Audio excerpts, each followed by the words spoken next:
Meningkatnya kasus COVID-19 khususnya di Provinsi Bali mendorong pemerintah Provinsi Bali mengeluarkan Pergub nomor 46 tahun 2020 tentang penerapan disiplin dan penegakan hukum protokol kesehatan.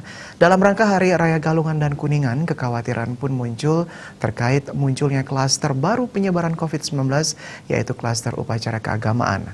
Oleh karena itu masyarakat diharapkan partisipasinya dalam penanggulangan COVID-19 dengan disiplin menaati protokol kesehatan.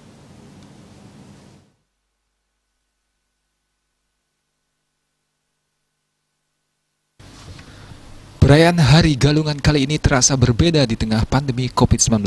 Warga yang melakukan persembahyangan di pura di sekitar Kabupaten Karangasem, tepatnya Desa Angan 3, terlihat taat menggunakan masker.